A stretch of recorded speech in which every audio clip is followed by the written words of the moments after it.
ఇక ప్రతిష్టాత్మకమైన ప్రాజెక్ట్ హనుమాన్ కార్యక్రమాన్ని మంగళగిరిలో ప్రారంభించారు ఆంధ్రప్రదేశ్ డిప్యూటీ సీఎం పవన్ కళ్యాణ్. అటవీ సరిహద్దు గ్రామాల్లో ఏనుగులు ఇతర వన్యప్రాణుల వల్ల కలిగే ప్రాణ ఆస్తి నష్టాన్ని నివారించడమే ఈ ప్రాజెక్టు ప్రధాన ఉద్దేశం అన్నారు డిప్యూటీ సీఎం పవన్. ఇందుకోసం అత్యాధునిక సాంకేతికతతో కూడిన 100 వాహనాలను అందుబాటులోకి తీసుకొచ్చామని చెప్పారు పవన్ కళ్యాణ్.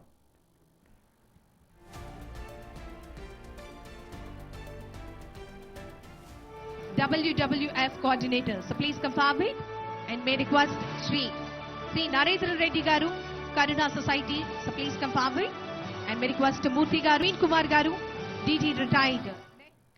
వన్యప్రాణుల దాడుల్లో మరణించిన వారి ఎక్స్గ్రేషియాను 5 లక్షల నుంచి 10 లక్షల రూపాయలకు పెంచుతూ ప్రభుత్వం నిర్ణయం తీసుకుందని చెప్పారు.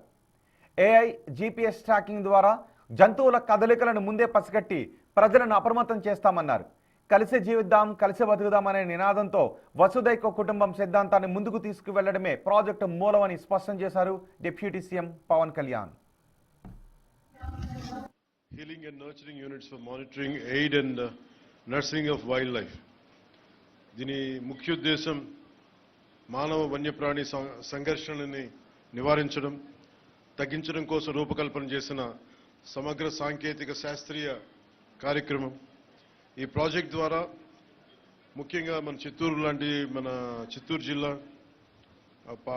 పార్వతీపురం ఇలాంటి జిల్లాల్లో ఎక్కడైతే ఈ ఏనుగులు కానీ వన్యప్రాణులు కానీ ఊళ్ళలోకి వచ్చేసి పొలాల మీద పడి ప్రాణానికిను అలాగే వ్యవసాయానికి ఇబ్బంది కలిగించే పరిస్థితుల్లో వీటిని హ్యాండిల్ చేయాలనే దాని నుంచి పుట్టిందే ఈ హనుమాన్ కార్యక్రమం. ఈ ప్రాజెక్ట్ ద్వారా సరిహద్దు గ్రామాల ప్రజలకి రక్షణ, వారి జీవనోపాధికి భద్రత కల్పించడం, వన్యప్రాణుల సంరక్షణ చర్యలు మరింత కట్టుదిట్టంగా ముందుకు తీసుకెళ్తాం. వన్యప్రాణులను సంరక్షిస్తూనే పంటలు, పశువులు, ప్రజల ప్రాణాలు, ఆస్తుల సంరక్షణ హనుమాన్ తాలూకు ప్రధాన కర్తవ్యం. ఏదైనా సంఘర్షణ చోటు చేసుకున్నప్పుడు వెంటనే స్పందించడం, వారికి కావాల్సిన ఉపశమన చర్యలు, పరిహారం చెల్లింపు వ్యవస్థల్ని హనుమాన్ ఫౌండేషన్ నిర్వహిస్తుంది. అలాగే పంచాయతీరాజ్, వ్యవసాయ, ఉద్యాన, రెవెన్యూ, పోలీస్ శాఖలతో పాటు ఇతర శాఖలతో సమన్వయం చేసుకుంటూ అటవీ శాఖ హనుమాన్ని ముందుకు తీసుకెళ్తాం.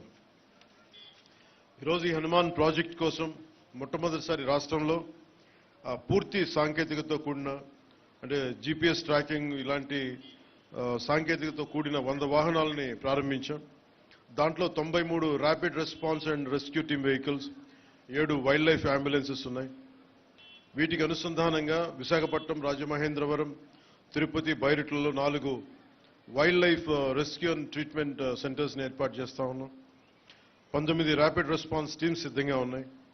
ప్రతి వాహనంలో అటవీ రేంజ్ ఆఫీసర్, జంతు వైద్య సిబ్బంది, ట్రైబల్ హెల్పర్స్, గిరిజన సహాయకులు, పారా వెటరేనియన్స్, trained and community-based veterinarians, community-based animal workers తో కూడిన